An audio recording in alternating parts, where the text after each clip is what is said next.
Good evening and welcome to DTV, the Democratic voice of community television here in East Tennessee. I'm Finbarr Saunders and I'm a member of the Knoxville City Council at large.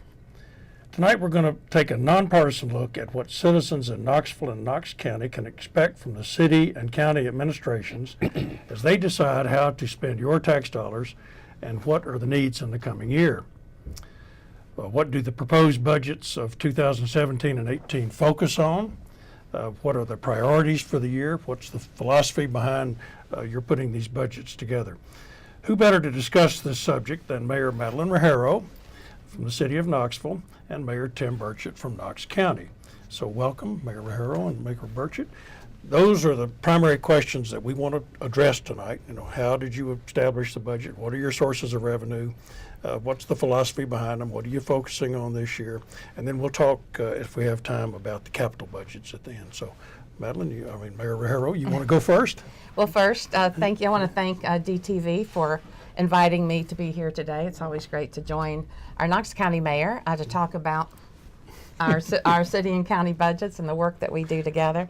And I want to thank you for your service on City Council. Thank you. I enjoy it. He's a great councilman. Thank you also, Finbarr. I've been on every TV show on here. I've been on Wrestle Talk, and I think that's probably the highest rated program maybe in the history of community television. No, all kidding aside, but you've been a great friend, and I appreciate your willingness to serve on council. And I live in the city, and also appreciate your service to our country, our Army. Thank you, brother. Vietnam veteran. That's right. Thank you. Right. Now you've embarrassed me. Okay.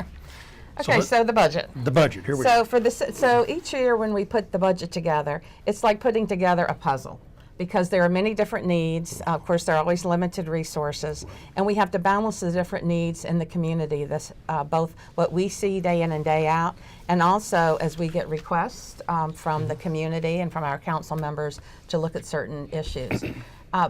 The reality is that most of our budget is kind of set because it goes to because we are a service organization, most of our money goes to pay for employees, and most of those are police, fire, and public service. They provide the basic public safety and public services that people expect, whether it's police and fire protection, or having your brush and leaves picked up, filling potholes, repairing sidewalks, those basic services that everybody expects. Right. So that's the biggest part of the budget. And then we look at capital needs, infrastructure needs in the community, and we looked at issues such as equity. Is everybody, where are our most vulnerable communities, and how do we make sure that as the good times are happening, which right now we actually economically are in some good times here, as investments are being made, are the most vulnerable people also being assisted. And so that's why we do things like affordable housing. We're working together on the Behavioral Health Urgent Care Center, which is we can talk about, which is a jail diversion program that we're both funding this year. So people with mental health issues or addiction issues, we divert them from jail if it's a minor offense, and if they are willing to address their issue, we can keep them out of jail and try to help them get help. So equity issues and capital issues are some of the biggest topics that we deal with. Well, don't hesitate to mention the magnitude of the budget, the dollars. Oh, sure. Well, I have to actually get this right. Our net budget is about almost $354 million. Right. And ours is $798,165,102. And a big portion of that goes directly to the schools. Right, 62 cents, a little over. I appreciate you bringing that up.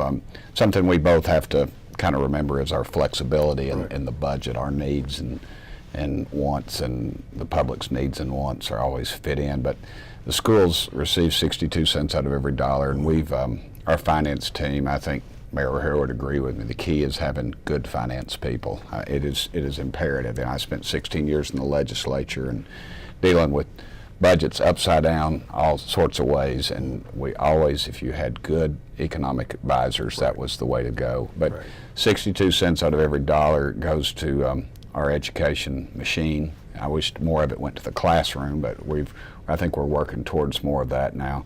The the key to the whole thing, though, is we've had what's called an MOU, a Memorandum of Understanding, Right. whereas in the past there's been a feud between the school system and the executive branch, which is our office.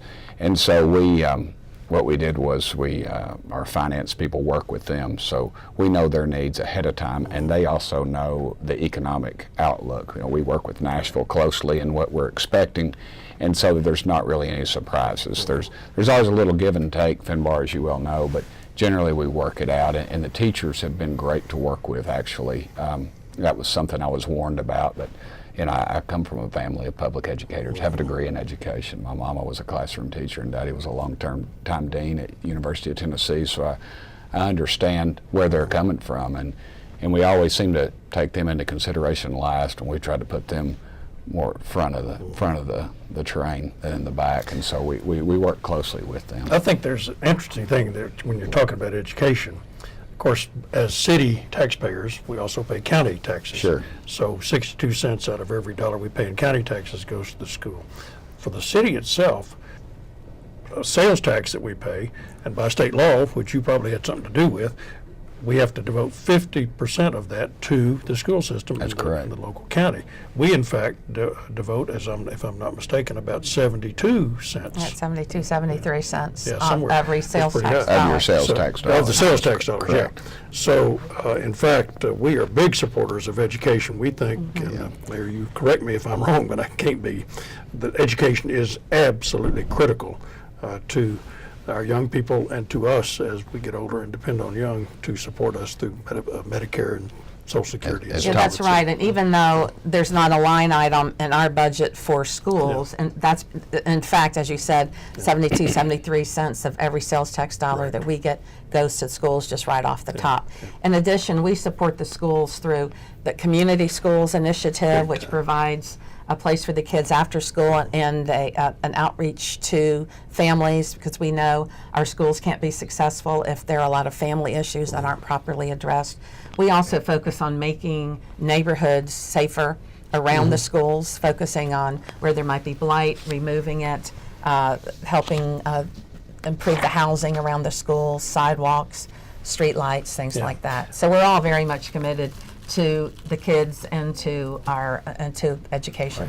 And too, we work very close together. There's not a day goes by where she's usually taking shots at me on Twitter. I don't know if you've ever noticed that or not. Everybody knows it's the exact opposite.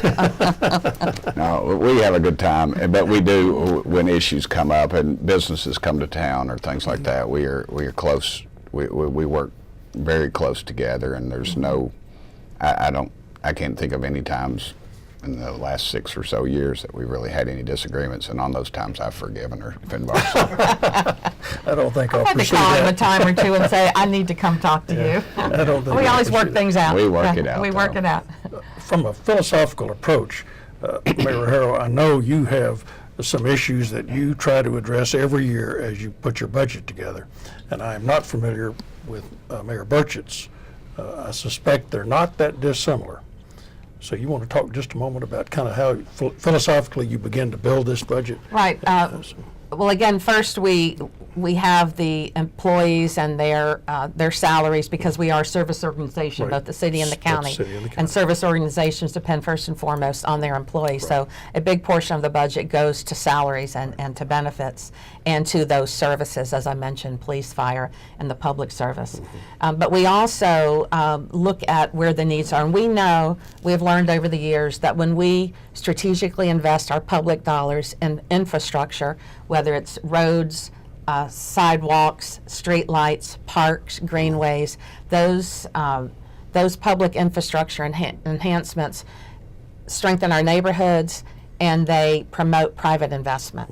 An example is the Cumberland Avenue corridor. Right. The city's put about $17 million into that streetscape, the reworking of those streets and beautification. We're already now at $210 million in private investment. I was saying 190 for a long time, Yeah. but just last Friday, another $20 million investment was we were made aware of. So that's key for us to strengthen our community by investing public dollars, but in a way that we get a big return on the investment with the private dollars. Well, I know the county does a lot of similar things on a little different basis outside Yeah. the city limits, especially with the health department, with Right. the libraries and so forth. Yeah, our health department, when I took office, oddly enough, I remember there were some folks that were critical of this area of you know, what were we doing? And when I took office, we were putting over $5 million a year just in indigent care alone. Mm-hmm. And there's nobody the size of this community that does that. We have a very generous community, and folks we take care of our own. And you know, and two, when we form a budget, there's always the give and take. But you know, I've become more of, I guess, a libertarian. I'm just a less and less of government and more personal responsibility person. And with that, and that sort of, and the departments know that when they go into that, and they know my feelings about certain issues. So we don't usually, and I'm sure they do with the city too. Mayor Rogero is very outspoken, and what she believes in, and that reflects in her budget, and it should, and that's why she was reelected.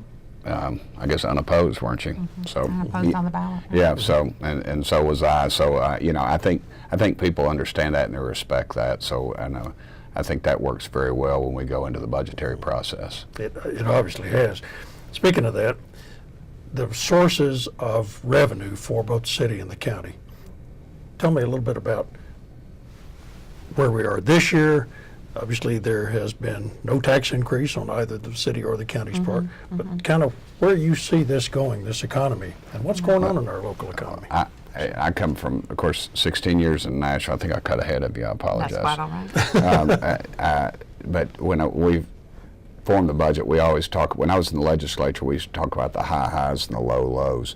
In Tennessee, when the economy of the rest of the country is going this direction, Tennessee is usually just under that, is fairly stable, but on the uptick. And when it's on the downward trend, Tennessee is still fairly stable. And we have to realize that, and we don't get too far ahead of ourselves when the economy comes. In the good times is when I worry the most, Finbarr, because I can remember in Nashville when we were in several different budget crises, they were always preceded by a good time. And I can remember one time in particular we were formulating our budget, and we brought in the economists, and they bring in three: a conservative, a liberal, and then a moderate. And we usually went with the moderate. And it was an election year, and they were trying to get the multiplier for the increase, what we figured it was going to be, and it didn't meet the needs that we had. So they called a recess, and we went in the back, and the guy asked me if I had a calculator, and I said, yeah, I do. And he says, figure this up, and it says whatever percentage of growth. And that was the percentage of growth that it balanced the budget. And he said, that's our number. And we went back, and you know, I was the young man on the thing. I was just sort of in awe. But fortunately, our economy rose to that occasion, which we don't. Mayor Rogero and I don't always have that luxury. So our biggest source of revenue for our city budget are city property taxes, and that's the biggest percentage in terms of our budget.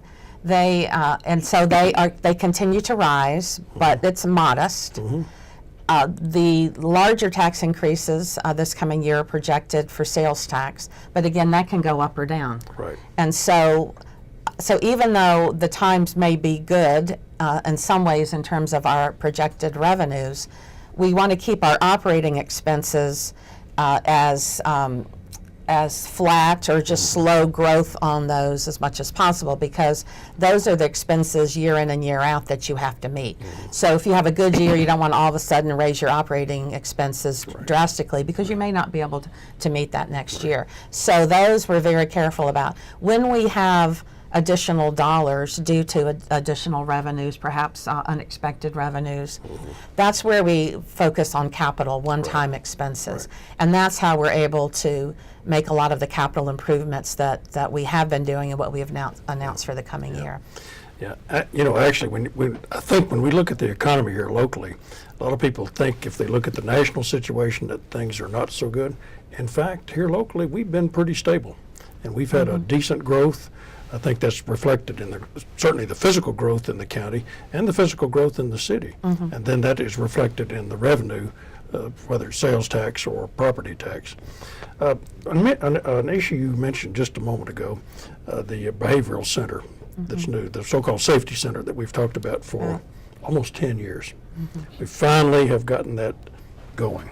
And I know, Mayor Burchett, you have some great interest in that. As a matter of fact, both mayors do. And you all have both been very supportive. Thank you. This is, I think it's absolutely vital. You want to talk just a moment about?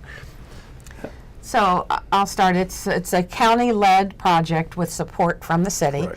And the reason is that we have, the reason why we are doing this is that there are a lot of people who we end up arresting for minor offenses that are really caused by mental illness or by drug addiction. And we know that we are, not only are we wasting their time and that they will never improve if they just get put in jail, we're also utilizing, it's expensive to have somebody in jail. You have to have guards and all of the expenses that go with running a jail facility. It's not cheap. So we know that we do the best thing for the people if they, who are affected, if they are given the opportunity to seek treatment. And so this is something that we've worked on together, and we believe that we have a program that will work, that we are rolling out this year. Both of us are funding it in our budgets. And we will be monitoring it to make sure that it is successful. If we need to make adjustments as we go along, we will. But we're pleased that we've come to this point to where we can offer this diversion to those with those problems in the hopes that they will get the services they need. It's big. It's a part of a bigger effort to address, as I mentioned earlier, those who are most vulnerable in our community. The Indigent Care Fund, all of the homelessness resources that the city provides. All of these together, they're actually working together towards a plan to meet the needs of people who have these issues, but also in a way that makes them accountable. And I think that's a key point that you mentioned earlier, Mayor Burchett. Well, I came about it pretty, I guess, organically. I was a legislator, and really the mentally ill folks don't have a lobbyist. I mean, they have lobbyists down in Nashville but you can't compete with what's going on in Nashville or in Washington. The dollars aren't there, obviously. And a good friend, he is one of my best friends who recently just qualified for a home loan. So he went through but the problem is that not every mentally ill person has their best friend as a state senator or a county mayor, or a city mayor. And these people just fall through the cracks. And I was talking to the sheriff and former Attorney General Randy Nichols this morning. I believe they told me that there's 30 folks that account for 600 arrests a year. So this should take a little pressure off the... Yeah, the overcrowding issue too. But the thing is Finbarr, these folks are not criminals. They have a voice inside their head that tells them to break into a car or something. They're not violent. They're not, they're standing on a street corner yelling at people. We had a young man lose his life just recently in Knoxville that was one of those type of folks. And they're not, as someone said, our rejects. They're our husbands or wives and fathers and mothers, daughters. And these are just citizens that we should take care for, and we're making that effort, and it's really a collaborative between the city and the county and the state. I mean, Mayor Rogero and I had said earlier, if the state wasn't coming along, we were going to figure out how to do it, and we did it, and the state has come along with some funding also, and I think it will be a model for the rest of the state. It's not going to be perfect, and it's not going to address the entire mental health issue, but if we're going to continue to I mean, if you want to see the mental health in our state right now, just drive under a bridge. I mean, that is, I'm going to be blunt about it. And the number one mental health hospital, the largest mental health hospital in the state of Tennessee, is the Shelby County Jail. Number 2 is Davidson County. Number 3 is Knox County. And that's an indictment upon us. Yeah, and so we're beginning to address that. Thank you, and thank you all both for supporting that effort. I think it's obviously time to do it. Now, switching a little bit to capital budgets. In the city, I know a huge issue has been, at least we hear about it, sidewalks. So I know in this year's budget, you have really stepped up and made some efforts to begin to address that in a much more heavier way, at least for 1 year. Yes, sir. Right, so sidewalks are a big issue in our community. Yeah, boy. It fits in with our complete streets policy, which is to make sure that as we are building new streets or rebuilding our streets, that they work both for vehicles, for bikes, for transit, and for pedestrians. And we have a list of requests over the years that neighborhoods submit to us for sidewalks. Yeah. And they're all very much needed, but Sure. sidewalks are very expensive to add in later. So so when we're building a street or rebuilding a street, we go ahead and take care of the sidewalks, but there are a lot of spaces that aren't part of a larger redevelopment project. So what I have done this year is quadruple the amount of dollars that brings it up to almost $3 million. Actually, a little over $3 million when you add the rebuilding of the. Oh, yes, yes, It's exactly. almost $4 million when you add the. Right, when you together. add all the sidewalk dollars in. Yeah. So we will have $3 to $4 million, depending on how you, what a line item you pull from, for sidewalks. But we also are putting some money aside to bring in some help to really evaluate where the need is. You know, the list that we have, it's where people have said we want a sidewalk. But we really need to look at this more comprehensively, like we have with our greenway corridors and our bike lanes, and really look at where are the most, prioritize the areas where we need to start first. And it's my intention, through the remaining 2 budgets that I'll have, to have the study and then to fund the priorities identified in the study after. The study will be part of a much larger public process, so everyone will have some input on it. And then, just like the Greenway plan, it's a 20-year plan, the Greenway Connecting Plan. Right. 20 years, $45 million plan. We'll do what we can through my administration, then we'll hand the baton off to the next mayor and hope that person will carry on. Well, that Same particular thing with the plan- sidewalks. Interfaces well with the county parks and rec as greenways occur there, and we try to make those connections to make sure that we have a massive greenway. And you may want to comment on that. Well, actually, I was going to say $750,000 in this budget is currently for the BMX track that's in South Knoxville. Oh, yeah. It's going to play well, I think, into all the With the urban wilderness. urban wilderness and the bicycle trails and tracks over there. It's pretty exciting. BMX, the thing that when we pushed on it's bicycle motocross. Folks in South Knoxville don't call me and say you're going to put a motorcycle track in.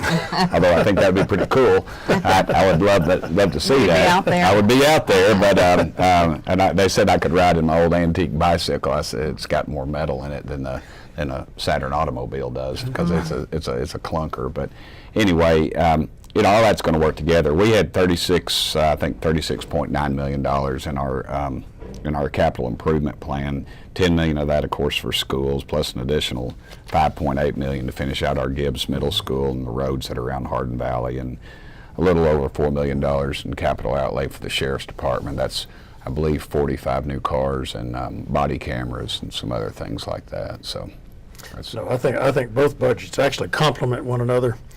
You all have done some things, and we obviously work well together, which is Well, And that's Yeah. not by accident. No, it's not. Our finance folks communicate, so we know as we are putting our plan together, our finance people and our different staff are communicating so that where we can coordinate, where we can build upon each other's budget, we want to get the most out of the resources that we have. So it's a good relationship. Yeah, that's obvious. I hope it's obvious to the citizenry that watches and receives the incredible benefits of being a citizen in this community, not just the city, but outside the city and the county. So, and the county's responsibility with the schools is tremendous. Has Yes, been tremendous. You've got a new superintendent this year, and I assume there will be an equally good working relationship as you've had with Buzz I think Thomas so. for all the. Buzz was great. Buzz was great to work with. A lot of people encouraged him to stay on, but he chose otherwise. But the memorandum of understanding will kind of continue on, I hope. I think it's a great framework for us to work. We don't need to be at odds or at each other's throats, and it works really well for everybody. And two, we can kind of benefit from their finance folks, and they can benefit from ours. And also when issues come up, like in Nashville or something, and when we're down there, we can help them work on those issues too. We have to go before the legislature. Yeah. Well, as I said earlier, these two budgets do kind of intertwine amongst each other, and the benefits or the services that the city provides are complemented by the ones the county provides, like the library and like the health department that we spoke about earlier. Yes, sir. The sheriff's department primarily takes care of the jail, but they also do a lot of policing outside the city Well, yeah, limits. that's their major function, of course, is outside of the Right. well, and they're in jurisdiction. They work, and too, Of course. our police chief and our sheriff work very well. Chief Roush is top notch. I was with him this weekend at a first responders event, and he and our sheriff J.J. Jones work very well together. Those things that happened in years past, those are years past. Thank goodness. Yeah, I think we're actually very fortunate because both departments are staffed at a very professional level. The Knoxville Police Department right now is conducting a training class, and I think they're We have a 30 new academy, right? 35, 35 or so, 35, yeah. I met a good many of them the other day. Speaking, back to the open streets thing you mentioned a moment ago, if you missed it last Sunday, there was an open street on Magnolia. Right. It was fantastic. And there were a lot of young people there, a lot of people from every part of town there. It was just a fantastic It's event. the fourth Yeah, Open Streets yeah, event yeah. that we've had, along with Bike Walk Knoxville, and Yeah. so each of them have been a big success. Yeah. And there's more and more bikeable areas outside the city limit now. Absolutely. this Of is- course, I live in the city, and I always remind the bikers, I say, y'all are, I want you there, but obey the rules. I always get nervous every time I see there's a guy in my neighborhood. He always runs through the stop signs. I think, Yeah. brother, that's That's dangerous, dangerous. so please be careful. That's dangerous. Yeah, that's really dangerous. We might want to talk about affordable housing. Yeah, let's talk Just- about that for just a moment. Just want to make sure We got a folks couple minutes left. understand, one of the economy is going so well here that many of the apartment complexes that were formerly subsidized, that had received some assistance, federal assistance, number of 10, 15 years ago, as their time period expires, they have an option to go to market rate or to rehab and to continue to be affordable housing. Many of them are selecting to go to market rate because there's a demand for that, which of course it's good to have a strong economy like that, but it means that there are fewer houses available. So we see a major need for more affordable housing, and our CDBG and our home dollars, which are federal dollars, they are used for that purpose to leverage some private investment, but those keep going down. I think y'all have had the same thing. And so this year in our budget, I proposed a $2 million affordable housing fund, which will be used to fill that gap between the private equity and the bank financing, so that the private sector can come in and build more rental housing for us. And that's an incredible effort. I know that not only helps the city, but it helps the county, because not everybody lives inside the city. And then our public transportation service, which right now only provides service within the city limits, if I'm not mistaken. That's right, Yeah, it's and pretty we're glad to extend it when the county wants to pay for it. Well, that's a discussion for another day. Yeah, yeah. You left me hanging. We're open to it, absolutely. Another piece of the affordable housing is we're putting about $2.3 million into KCDC, their project at Walter P. Taylor Homes, so that so they can continue their revitalization. Well, we got a lot of good things going on. But time is drawing to a close, and I want to thank you all so much for coming and engage in this, what I've considered to be a very informative discussion. I hope the viewers agree with that as well. I do want to invite people to not only watch this show, but same station next week on Democratic TV. But thank you so much, and good evening. Thanks, Finbarr. Thank you.